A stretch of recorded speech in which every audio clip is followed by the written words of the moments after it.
ಕರ್ಣನ ಹುಟ್ಟು. ಕುಂತಿಯು ರಾಜಕುಮಾರಿಯಾಗಿದ್ದಾಗ ಮಂತ್ರದಿಂದ ಯಾವುದೇ ದೇವರನ್ನು ಆಹ್ವಾನಿಸಿ ಅವರಿಂದ ಮಗುವನ್ನು ಹೊಂದಬಹುದೆಂದು ಋಷಿ ದುರ್ವಾಸ ಮುನಿ ಅವಳಿಗೆ ವರವನ್ನು ನೀಡಿದರು. ಇನ್ನೂ ಅವಿವಾಹಿತಳಾಗಿದ್ದರು. ಮಂತ್ರವನ್ನು ಪರೀಕ್ಷಿಸುವುದಕ್ಕೆ ಅವಳು ಸೂರ್ಯದೇವರು ನನ್ನ ಕರೆದು ಮಗುವನ್ನು ಪಡೆದಳು.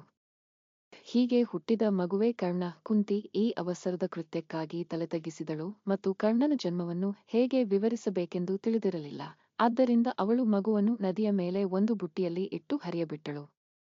ಕರ್ಣನನ್ನು ತಾಯಿ ಕುಂತಿಯು ಮದುವೆಗೆ ಮುಂಚೆನೇ ಹುಟ್ಟಿದ ಮಗುವಾಗಿದ್ದರಿಂದ ಆತನನ್ನ ಅನಾಥನನ್ನಾಗಿ ಮಾಡಿ ಒಂದು ತೊಟ್ಟಿಲಲ್ಲಿ ಹಾಕಿ ನದಿಯಲ್ಲಿ ತೇಲಿಬಿಟ್ಟಳು. ಸೂತಪುತ್ರ. ಕರ್ಣನನ್ನು ಒಂದು ಸಾರಥಿ ಬೆಳೆಸಿದನು. ಅವನ ಜಾತಿ ಕ್ಷತ್ರಿಯಕ್ಕಿಂತ ಕಡಿಮೆ ವರ್ಗದಾಗಿತ್ತು. ಆದರೆ ಅವನ ರಕ್ತದಲ್ಲಿ ಅವನು ಯೋಧನಾಗಿದ್ದನು. ಆದ್ದರಿಂದ ಅವನು ಯುದ್ಧವನ್ನು ಕಲಿಯಲು ದ್ರೋಣಾಚಾರ್ಯರ ಬಳಿ ಹೋದನು. ಆದರೆ ದ್ರೋಣರು ಅವನ ಪ್ರಸ್ತಾವನೆಯನ್ನು ನಿರಾಕರಿಸಿದರು, ಏಕೆಂದರೆ ಅವನು ಕ್ಷತ್ರಿಯನಾಗಿರಲಿಲ್ಲ. ಕಲಿಯಲು ಬ್ರಾಹ್ಮಣನಾದ ಕರ್ಣ. ಪರಶುರಾಮರು ಕೇವಲ ಬ್ರಾಹ್ಮಣರಿಗೆ ಮಾತ್ರ ಶಸ್ತ್ರಾಭ್ಯಾಸ ಮಾಡಿಸುತ್ತಿದ್ದರು.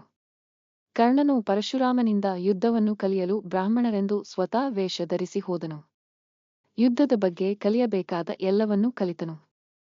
ಪರಶುರಾಮರ ಶಾಪ. ಪರಶುರಾಮರು ಕರ್ಣನ ತೊಡೆಯ ಮೇಲೆ ತನ್ನ ತಲೆಯನ್ನೂ ಇಟ್ಟು ವಿಶ್ರಾಂತಿ ಮಾಡುತ್ತಿದ್ದಾಗ ಮತ್ತು ಕರ್ಣನ ತೊಡೆಯನ್ನು ಒಂದು ದುಂಬಿ ಬಂದು ತಿಂದು ರಕ್ತ ಹೀರುತ್ತಿದ್ದರು. ಕರ್ಣ ಗುರುಗಳ ನಿದ್ದೆ ಕೆಡಬಾರದೆಂದು ನೋವನ್ನು ತಡೆದುಕೊಳ್ಳುತ್ತಾನೆ.